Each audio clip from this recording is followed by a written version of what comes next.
जी अस्सलाम वालेकुम। लेक्चर को स्टार्ट करें।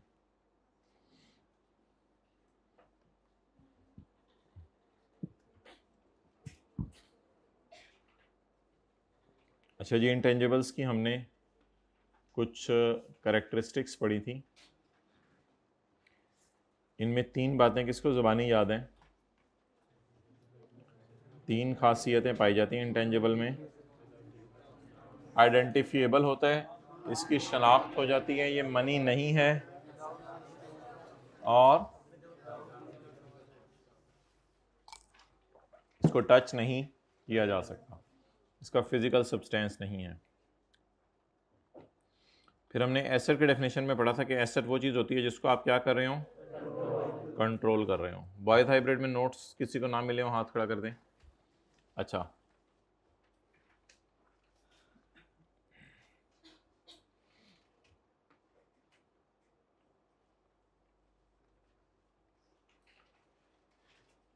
तीन खासियत में से एक खासियत थी आइडेंटिफिएबल।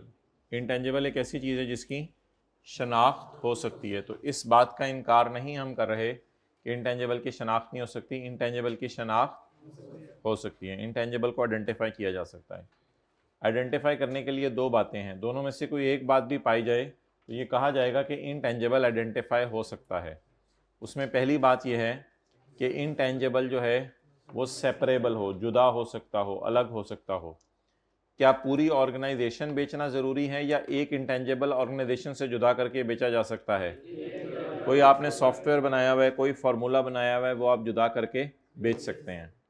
लेकिन कुछ इंटेंजिबल्स ऐसे हैं जिनको आप बेच नहीं सकते, बल्कि वो आपके नाम लगते हैं जिसको लाइसेंस करवाया जाता है, तो वो सेपरेबल नहीं है आपसे, वो ऑर्गेनाइजेशन से जुदा करके बेचे नहीं जा सकते। लेकिन स्टिल उन इंटेंजिबल्स को हमने इंटेंजिबल्स करार दिया था बिकॉज वो सेपरेबल तो नहीं है, लेकिन कॉन्ट्रैक्चुअली या लीगली हमारे पास राइट है उनको इस्तेमाल करने का, जिस वजह से उनको हमने क्या कह दिया था? इंटेंजिबल। और आगे हमने पढ़ा था इससे फ़र्क नहीं पड़ता कि वो आगे बेचने की इजाज़त है या नहीं, बस अगर वो कॉन्ट्रैक्चुअल या लीगल राइट है तो ये बात होना काफ़ी है कि ये इंटेंजिबल है। ये इसके बाद इसके लिए सबूत काफ़ी है। अच्छा, non monetary intangibles are non monetary items. ये भी IAS 21 में हम देखेंगे नॉन मनी क्या होता है। बस इंटेंजिबल मनी नहीं है, पैसे नहीं है, ये पैसों के अलावा कुछ हो रहा है। और इंटेंजिबल का फिजिकल सब्सटेंस नहीं होता। Intangibles have no physical substance, so non-physical form increases the difficulty of identifying the asset। क्यों? तो इसलिए फिजिकल फॉर्म होती नहीं, उसको ज़रा आइडेंटिफाई करना मुश्किल हो जाता है।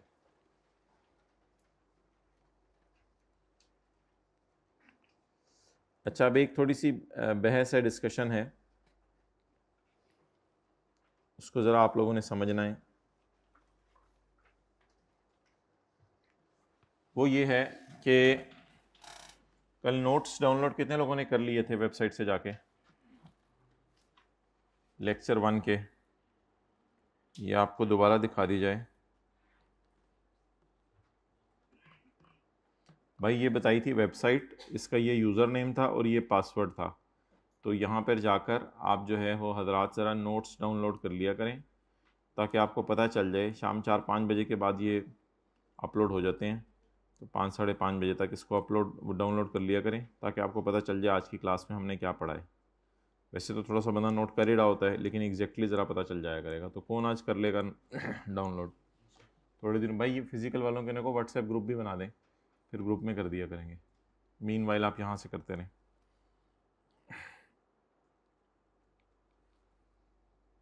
अच्छा,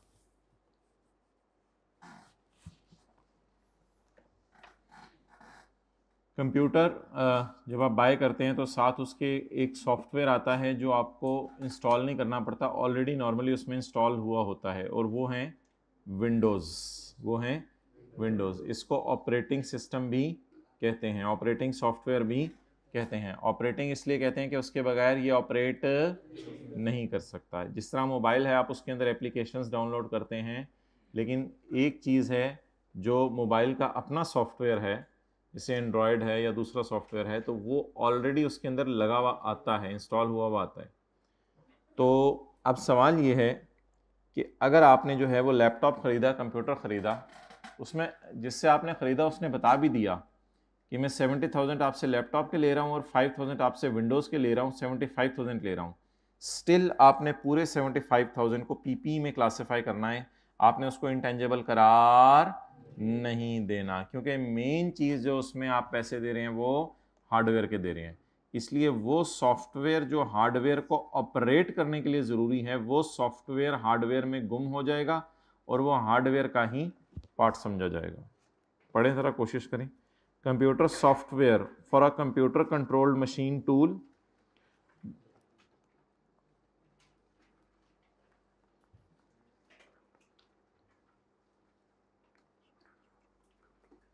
इसको बेशक काट दें, समझने के लिए आसान बात। Computer software for a computer that cannot operate without that specific software is an integral part of the hardware. ये हार्डवेयर का ज़रूरी पार्ट है and it is treated as PP. For example, operating software.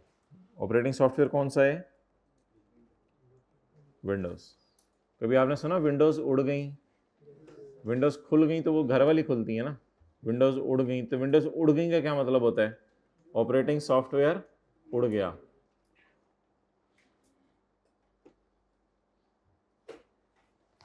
Okay,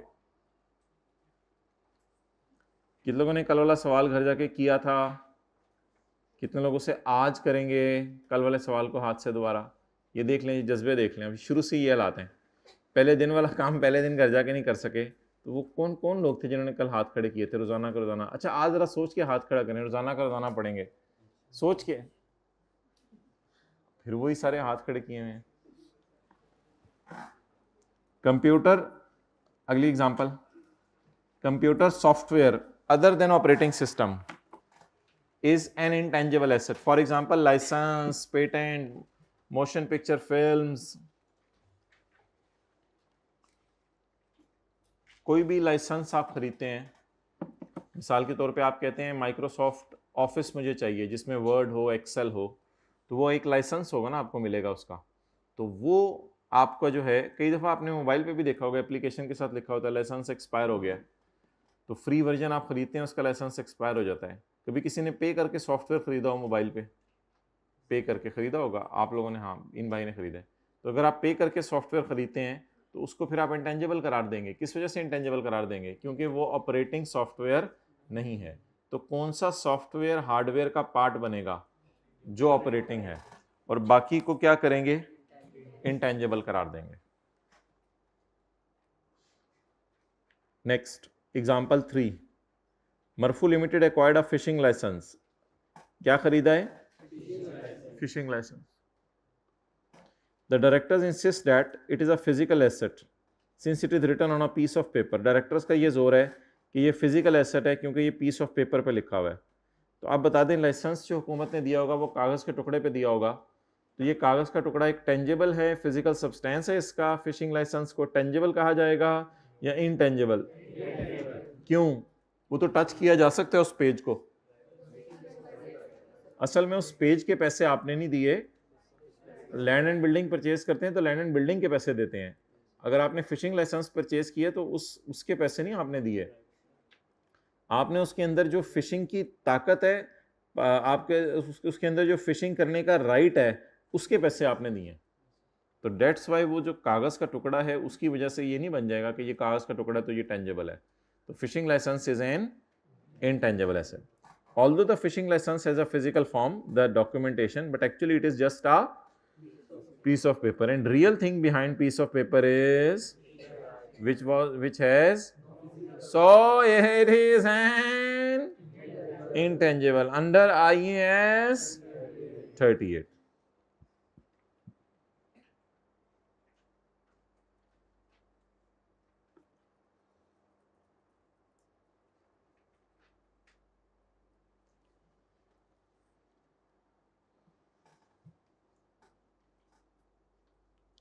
अच्छा जी, some intangible assets may be contained in or on a physical substance such as compact disk in case of computer software. Software कागज के टुकड़े पे होता है या software किसी CD में होता है?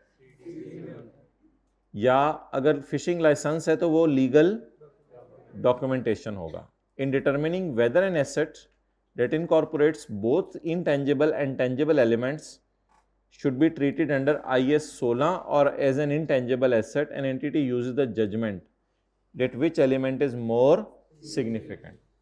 अगर एक आप ऐसी चीज खरीद रहे हैं जिसमें टेंजेबल भी हो इंटेंजेबल भी हो, जैसे आपसे अभी मैंने मिसाल दी है, लैपटॉप खरीदा, उसमें टेंजेबल भी है इंटेंजेबल भी है, तो आप बताएं अगर आप टेंजेबल और इंटेंजेबल दोनों खरीदें तो आपको जजमेंट इस्तेमाल करनी चाहिए कि क्या चीज़ मोर सिग्निफिकेंट है। आप बता दें अगर आप टेंजेबल इंटेंजेबल दोनों खरीदें तो आपने मोर सिग्निफिकेंट किसके पैसे पे किए हैं, लैपटॉप के हार्डवेयर के ज़्यादा पैसे पे किए हैं या उसके अंदर की विंडोज़ के? इस बेस के ऊपर वही एग्जाम्पल जो ऊपर थी वो नीचे आ गई। For example, a computer software for a computer that cannot operate without that software is an integral part of the hardware and it is treated as the same applies to operating system of a computer. तो कोई machine है, computer है, बस ये तो repetition है, इसको छोड़ें। अच्छा, when the software is not an integral part of hardware, computer software is treated as an intangible asset. मिसाल के तौर पे माइक्रोसॉफ्ट ऑफिस। ऑनलाइन वालों को जूम मीटिंग का ग्रुप में बता दिया जाएगा, वीक में एक दिन हम जूम मीटिंग किया करेंगे जिसमें आपके कुछ सवाल वगैरह हुए तो आप पूछ लीजिएगा। वैसे नॉर्मली एक सवाल आते हैं अगली क्लास में या आगे पीछे कवर हो ही जाते हैं, लेकिन फिर भी कोई हो तो।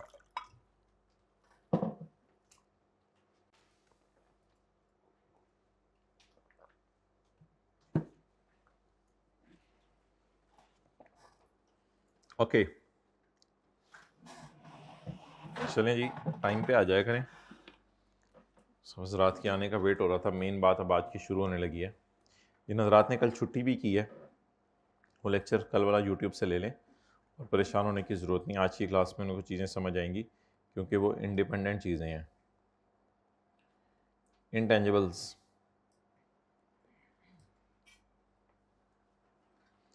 आप परचेज़ भी कर सकते हैं। परचेज़ करेंगे तो आप उनको क्या कर लेंगे, कैपिटलाइज, और इसके साथ इंटेंजिबल्स को आप इंटरनली जनरेट भी कर सकते हैं।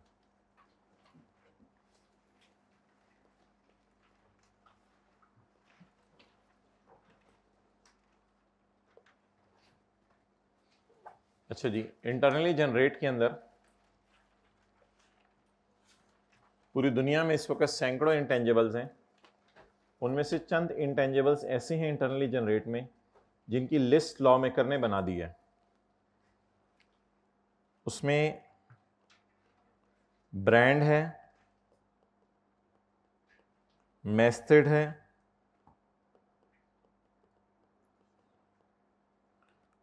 पब्लिशिंग टाइटल है, कस्टमर लिस्ट है। अच्छा, ये कुछ इंटेंजिबल्स ऐसे हैं, ये मैं आपको भी एक पेज पे भी दिखा दूंगा, वैसे आप नोट कर लेंगे तो ज़्यादा जो है वो बेहतर होगा। इसकी तफसील वैसे लिखी हुई है लेकिन आपको साथ ही उधर लिखवा देते हैं।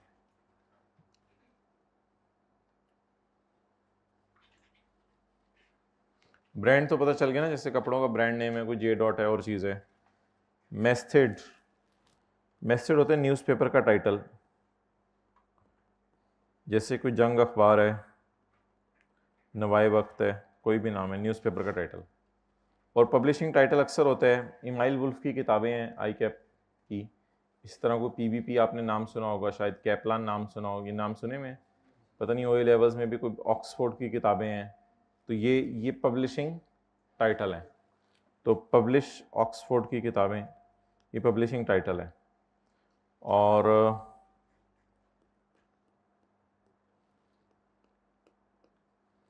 एक चीज़ है गुडविल।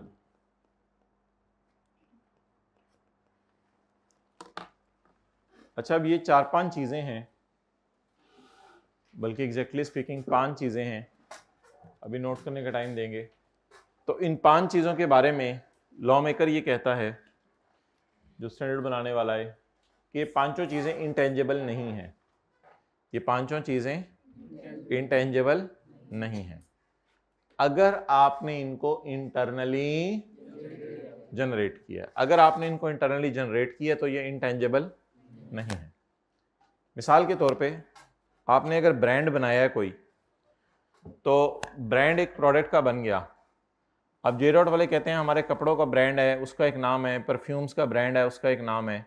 तो अब हम इस ब्रांड को अपनी बैलेंस शीट में शो कर दें कि 2 करोड़ हमारे ब्रांड की वैल्यू है या 10 करोड़ हमारे ब्रांड की वैल्यू है, तो उसके बारे में स्टैंडर्ड ने मना कर दिया। स्टैंडर्ड ने कहा ब्रांड को कैपिटलाइज करने की इजाज़त नहीं है।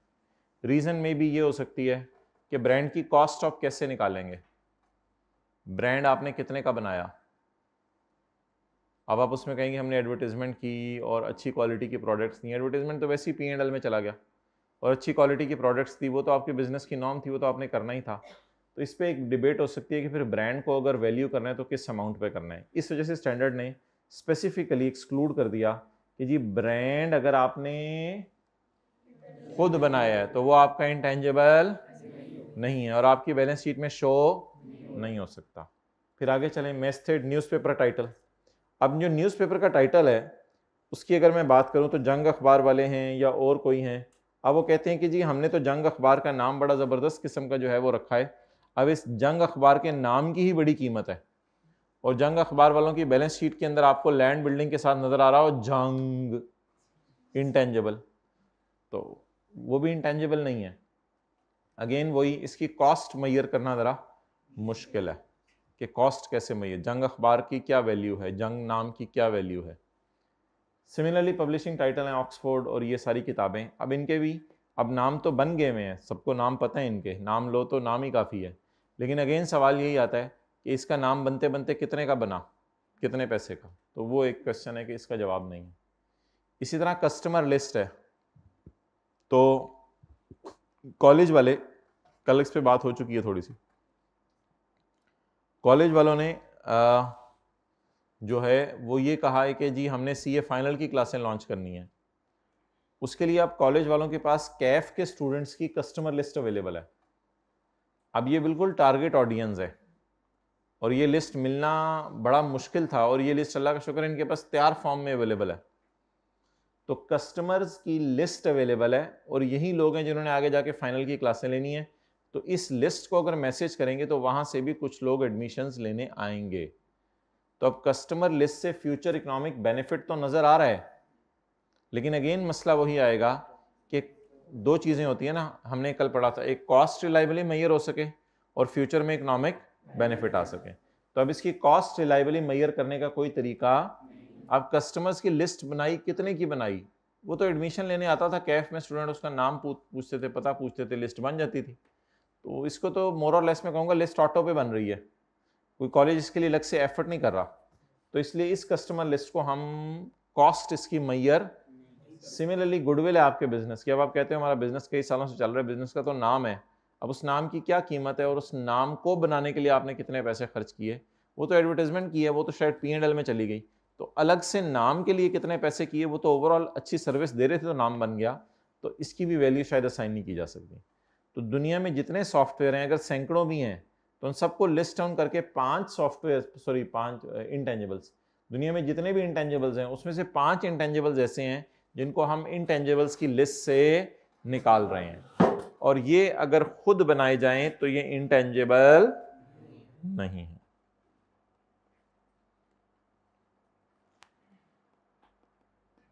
Not an intangible. हाँ अगर अदर्स हैं, इनके अलावा हैं कोई, इनके अलावा मिसाल के तौर पे आपने मेहनत से फॉर्मूला बनाया है,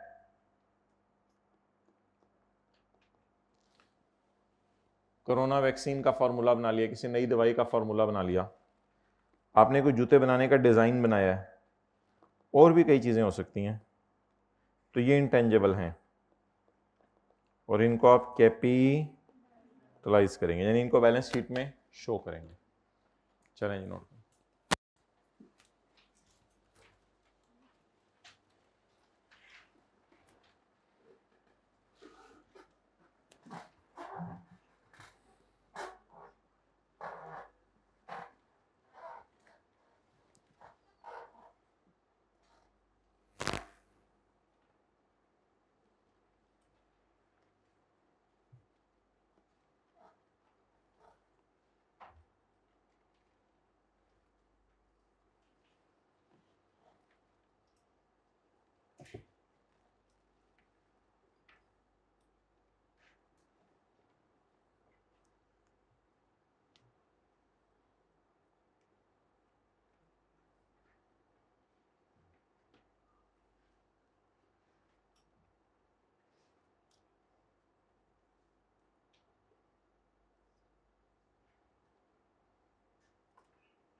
ओके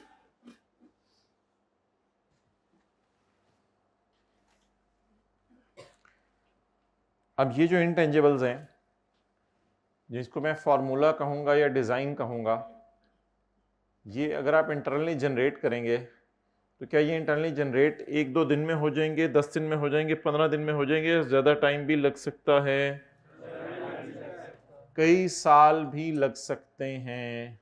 गाड़ी नई आती है, उसका मॉडल नया आता है, तो उसके पीछे जो उसका सारा डिज़ाइन बनना शुरू होता है, वो जब गाड़ी का एक मॉडल आता है तो अगले मॉडल पे काम पहले शुरू हो जाता है। तो नई गाड़ी आते आते अक्सर आपने देखा होगा एक कंपनी का नया गाड़ी का नया मॉडल आते आते 4-5 साल लग जाते हैं। तो वो 4-5 साल तक उसके डिज़ाइन बनाने पे मेहनत करते रहते हैं, टेस्टिंग पे मेहनत करते रहते हैं। तो रिसर्च एंड डेवलपमेंट होती है फैक्ट्री के अंदर। क्या होती है? Research and development. और रिसर्च डेवलपमेंट से गुजर के चीज़ आपके सामने आती है। अच्छा, अब भाई एक तो हमारी फैक्ट्री के अंदर जो हमारा पूरा ऑफिस है उसके अंदर एक फैक्ट्री है। फैक्ट्री तो वो जगह होगी जहां चीज़ें बन रही होंगी। अच्छा, सेल्स ऑफिस वो जगह होगी जहां चीज़ें बनने के बाद बिक रही होंगी।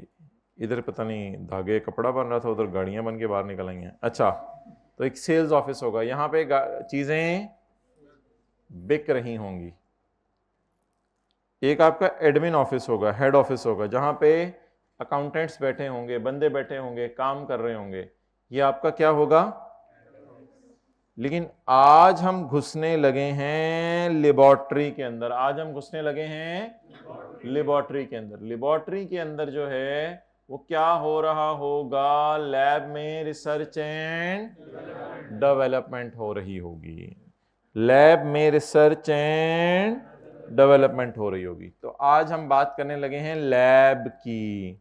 तो लैब में जब रिसर्च एंड डेवलपमेंट हो जाएगी, ये चीन मून कून जब रिसर्च एंड डेवलपमेंट करेंगे तो इस रशीद भाई को दे देंगे कि भाई ये चीज़ ऐसे बनानी है। तो लैब में रिसर्च एंड डेवलपमेंट होगी और फैक्ट्री को हैंड ओवर कर दी जाएगी। फैक्ट्री को हैंड ओवर कर दी जाएगी। फैक्ट्री वाले एंड पे सेल्स ऑफिस को हैंड ओवर करेंगे कि धागे से ये गाड़ी बनी है। तो ये सारा प्रोसेस चलेगा। तो ये जो रिसर्च एंड डेवलपमेंट है, जिसमें मिसाल के तौर पे गोरमे वाले ये डिसाइड करें कि हमने जो है वो नई बोतल लॉन्च करनी है करेला कोला। कौन सी? करेला कोला। तो इसके लिए ये क्या करेंगे? रिसर्च एंड डेवलपमेंट करेंगे। ओके, तो कोई भी फॉर्मूला या डिज़ाइन अगर आपने इंटरनली जनरेट किया तो ये इंटेंजिबल है। ये जो इंटरनली जनरेट किया जाता है फॉर्मूला और डिज़ाइन, ये लैब के अंदर जाकर इंटरनली जनरेट किया जाता है। ओके, अब आप आज के सवालों पर आ जाएं। अच्छा, इसमें ना 2 फेजेस चलती हैं। एक फेज चलती है हमारी रिसर्च की और फिर एक फेज चलती है डेवलपमेंट की। तो आज हम इन दोनों के ऊपर बात करेंगे। पहले रिसर्च, ये लैब के अंदर ही होती हैं। लैब के अंदर ही, इधर ही आपकी रिसर्च भी होगी और इधर ही आपकी। तो रिसर्च और डेवलपमेंट के बाद चीज किसको दे दी जाएगी? फैक्ट्री वाले को दे दी जाएगी।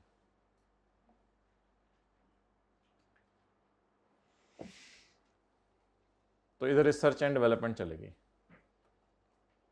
चलें जी आगे।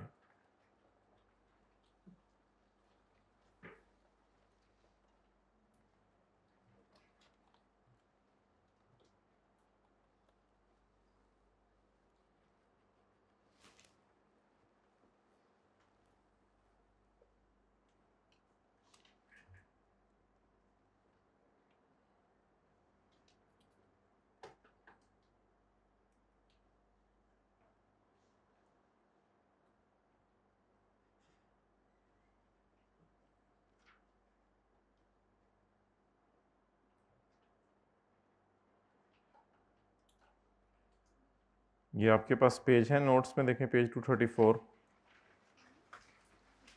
भाई वो अब्दुल्ला से पता करें किताब कब आ रही है। कल की क्लास में ये किताब, इतनी लेट क्लास में आना।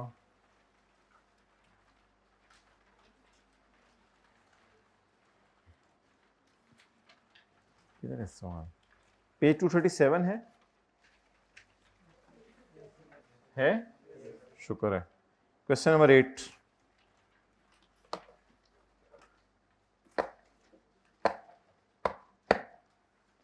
अच्छा जिन हजरात का फर्स्ट डे है, मैंने कहा बिल्कुल परेशान होने की जरूरत नहीं, नॉर्मल तरीके से चीजें हैं, कोई ऐसी परेशानी वाली बात नहीं।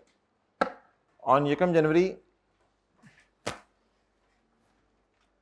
हमारी प्रोडक्ट डेवलपमेंट में, फार्मूला बनाने में या डिज़ाइन बनाने में जो अरसा लगेगा उसको हम किस किस में फेज़ में तकसीम करेंगे? रिसर्च और development.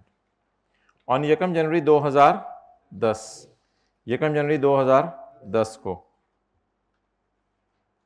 N entity started a research on a product to build a formula. अब फार्मूला कहाँ बन रहा होगा? जहां उन्होंने सफ़ेद कलर के वो कोट पहने हुए हैं वहां बन रहा होगा, या जहां फैक्ट्री होगी वहां पे फार्मूला बन रहा होगा?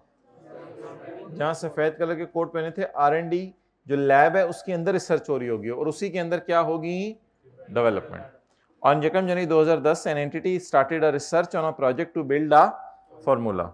ऑन यकम जनवरी 11 डेवलपमेंट फेज स्टार्टेड, और यकम जनवरी 11 को क्या शुरू हो गई? But 6 criteria for recording intangible were only met on 30 सितंबर 11। ये 6 क्राइटेरिया क्या हैं? ये मैं आपको शायद आज ही किसी टाइम बताऊं या कल बताऊं।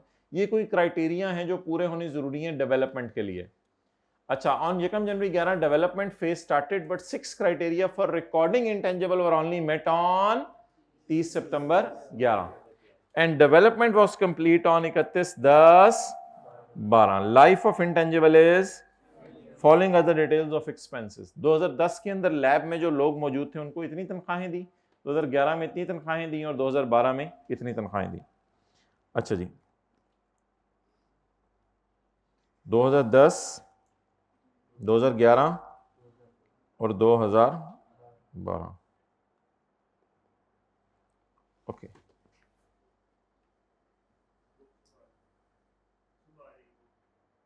अच्छा अच्छा,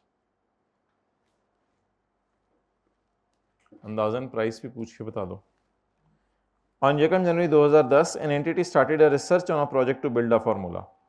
अच्छा जी, इतना अरसा क्या चलती रही? रिसर्च, क्योंकि यकम जनवरी 11 को डेवलपमेंट शुरू हो गया ना, तो इतना अरसा क्या चलती रही? रिसर्च।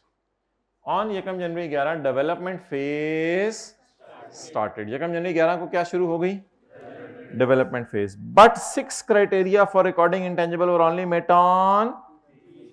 इस डेवलपमेंट को मैं बुरी वाली डेवलपमेंट कहूंगा जो यहां तक चलती रही 30 सितंबर 11 तक, इसको मैं बुरी वाली डेवलपमेंट कहूंगा। डेवलपमेंट वाज कंप्लीट ऑन 31/10/12 और 31/10/12 को डेवलपमेंट क्या हो गई? ये यहां से लेके यहां तक 3 महीने ये भी चली डेवलपमेंट, और 10 महीने ये चले। तो 2012 में जाके कब डेवलपमेंट मुकम्मल होगी? Development was complete on 31/10/12।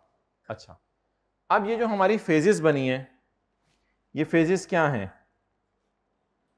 Yellow वाली तो हमारी रिसर्च है, इसे मैं कहा करूंगा बुरी डेवलपमेंट। ये जो ग्रीन में हमारी चली है सारी, इसको क्या कहेंगे? अब एक दफा जरा देख लें सारा। ऑन यकम जनवरी 10 एन एंटिटी स्टार्टेड रिसर्च, सही, on a project to build a. On यकम जनवरी 11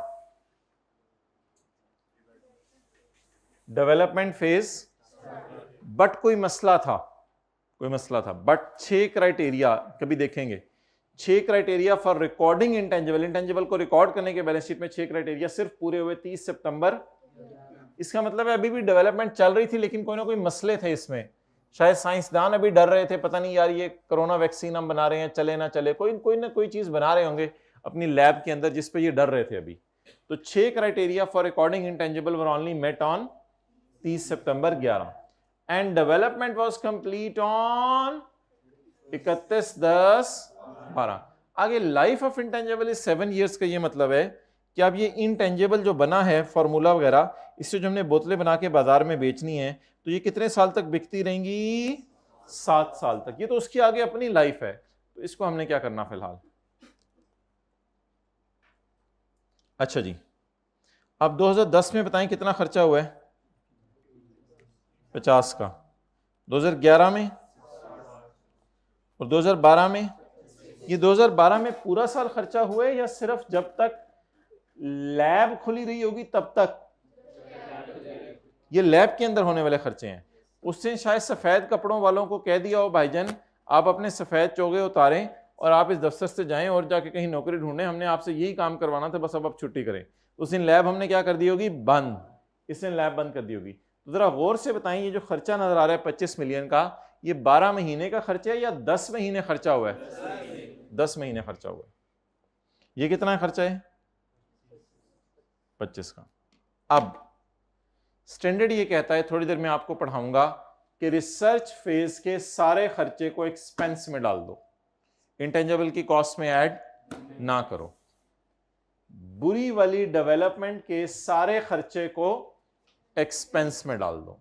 इसको हम 60 को पकड़ेंगे, 60 को डिवाइड करेंगे 12 महीने से और मल्टीप्लाई करेंगे 9 महीने से, और 60 का 3/12 और पूरा का पूरा 20, ये वो गोल्डन पीरियड है जिसके अंदर अच्छी वाली, इस सारे को हम तो रिसर्च को क्या किया करेंगे? बुरी वाली डेवलपमेंट को एक्सपेंस आउट, अच्छी वाली डेवलपमेंट को कैपिटलाइज करेंगे। अब आप मुझे बता दें 2010 में मैं क्या जर्नल एंट्री करूं? Research expense debit cash credit, कितने से? 50 से। तो let's start.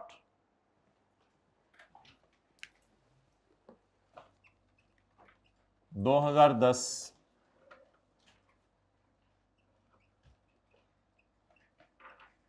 Research expense debit cash credit, कितने से? 50 से। जी,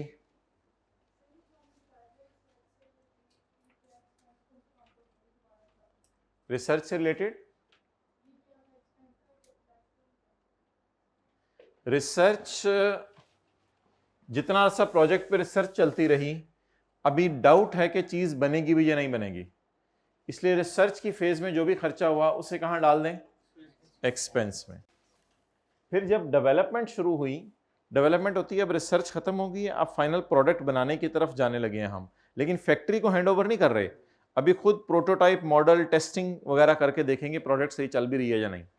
तो जो डेवलपमेंट है उसमें रिसर्च की एप्लीकेशन होती है, जो रिसर्च में चीजें सीखी होती हैं उनको अप्लाई करने की कोशिश करते हैं। अच्छा, डेवलपमेंट अगर बुरी वाली चल रही है, बुरी वाली डेवलपमेंट क्या होती है ये मैं बताऊंगा।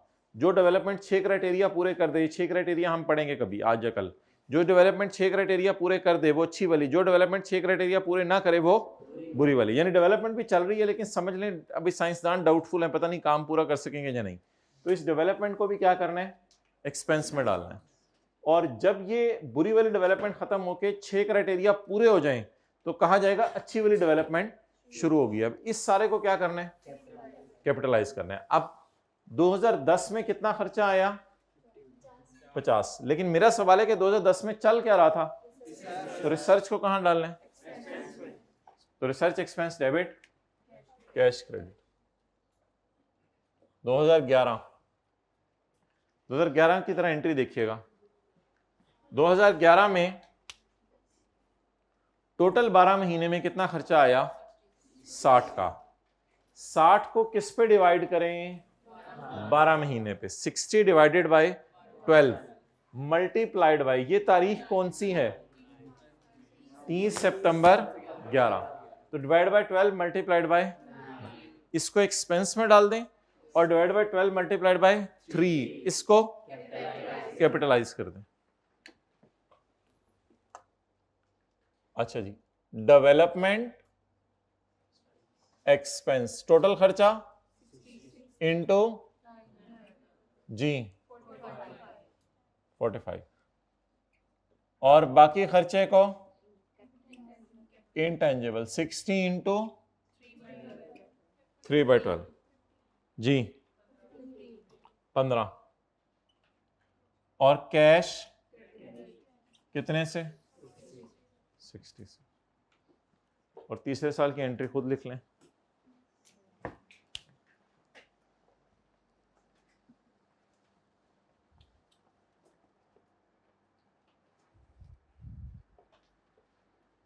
जी क्लियर हो गया?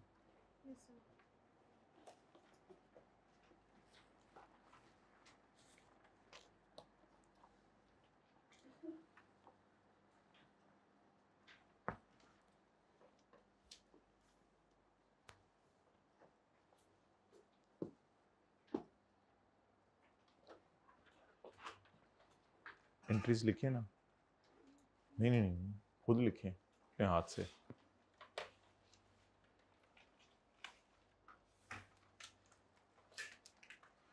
ओके, इधर ले आए। अब आखिरी साल बताएं क्या चला? ओ बोलें, आखिरी साल सिर्फ क्या चली? अच्छी वाली डेवलपमेंट। अच्छा ये क्या लिखा हुआ है? In the development was complete on 31/10/12। यानी वो जो R&D डिपार्टमेंट हमने लैब देखी है, उस लैब को क्या कर दिया गया है? बंद। और अब प्रोडक्शन डिपार्टमेंट में यहां जाके चीजें बनना शुरू होगी। और कितने साल बनती रहेंगी यहां से ऑनवर्ड्स? 7 साल बनती रहेंगी। चलें जी, 31/10/12 तक। वैसे पूछ रहा हूं, वैसे ये खर्चा कितने महीने हुआ है? 25 का 10। लेकिन इसको कुछ करने की जरूरत नहीं, डिवाइड बाय 10 मल्टीप्लाइड बाय वो, क्योंकि ऑलरेडी ये कौन सी फेज है सारी? अच्छी वाली डेवलपमेंट। 2012 के अंदर क्या एंट्री होगी? इंटेंजिबल डेबिट जी 25।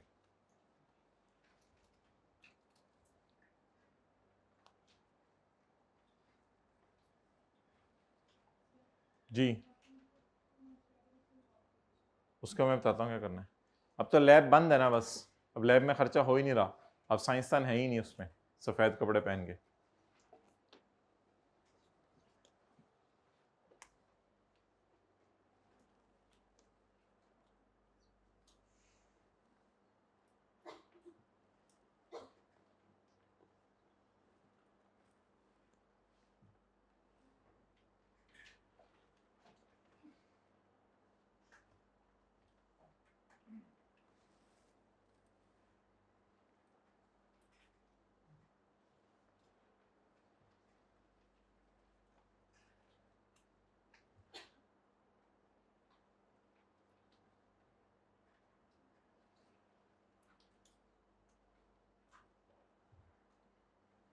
चलें जी,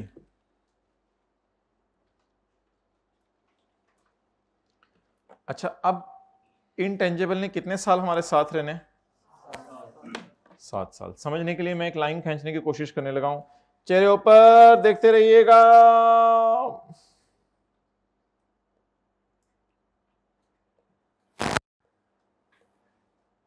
ये 7 साल, 7 साल इंटेंजिबल हमारे साथ रहेगा। यानी हम 7 साल तक, अब लैब नहीं खोलेंगे, लैब की बात खत्म होगी। हम 7 साल तक वो जो प्रोडक्शन डिपार्टमेंट दिखाया था आपको, इन्होंने तो अपना काम कर दिया ना। इन्होंने अपना येलो वाला, रेड वाला और ग्रीन वाला ये काम इन्होंने किया है। अब 7 साल तक ये बंदे इससे चीजें बनाते रहेंगे। वो आपको पता है फिर जादुई ताकत है, धागे से इंशाल्लाह गाड़ी निकलेगी। तो ये 7 साल तक ये करते रहेंगे। तो 7 साल में हमारे साल कितना अरसा प्रोडक्ट बनी होगी फैक्ट्री के अंदर? सिर्फ 2 महीने। क्यों?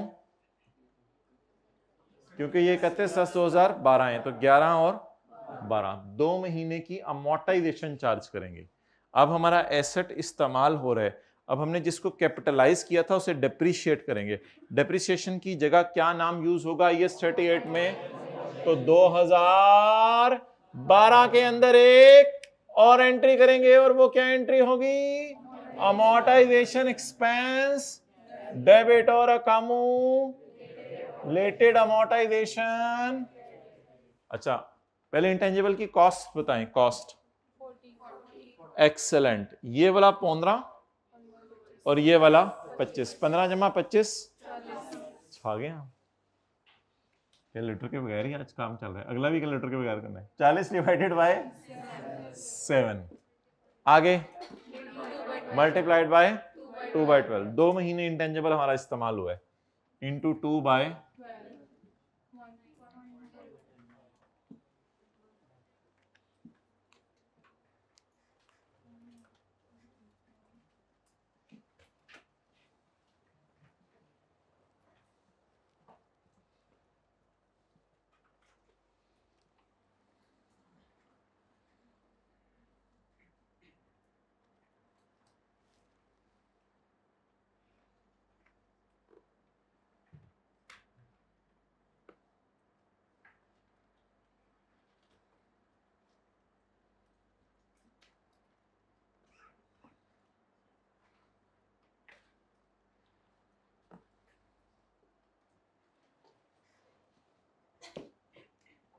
Okay, next.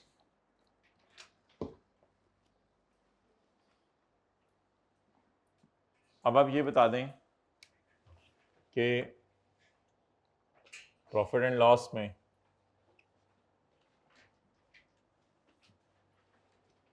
दो 2010 में क्या जाएगा? रिसर्च एक्सपेंस कितना?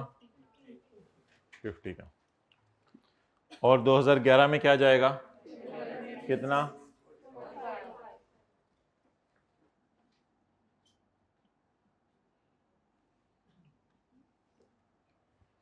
और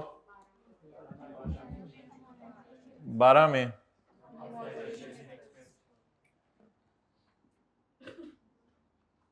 जी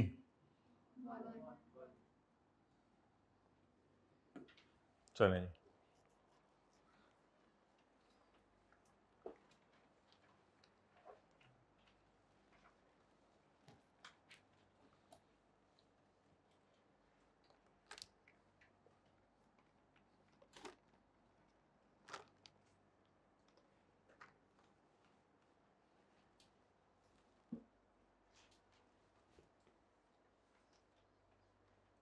चलें आगे। ओके, बैलेंस शीट में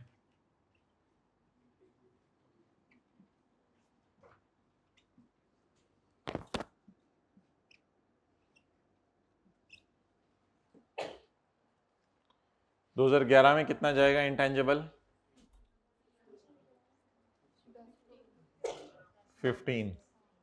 अच्छा, बेहतर है अगर आप बैलेंस शीट में इस तरह कर दें कि बैलेंस शीट में इसके साथ वर्क इन प्रोग्रेस लिख दें, क्योंकि ये इंटेंजिबल अभी बन रहा है या बन गया है, बन रहा है 2011 में, 12 में जाके बन गया है, जाएगा नहीं, बन गया है।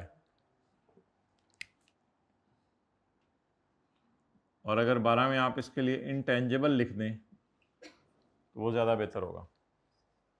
लेकिन इंटेंजिबल बैलेंस शीट में कितने पे आएगा? 25 माइनस 1, नहीं 25 माइनस नहीं 15, ये भी डालेंगे, जमा 25, टोटल कितने का हो गया? और 40 में से कितना डिप्रिशिएट हो गया? 1। डिप्रिसिएशन को यहाँ क्या कहना है? अमोर्टाइजेशन। तो 40 माइनस 39।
अच्छा जी, सवाल लिखें, दूसरा पार्ट बना दो।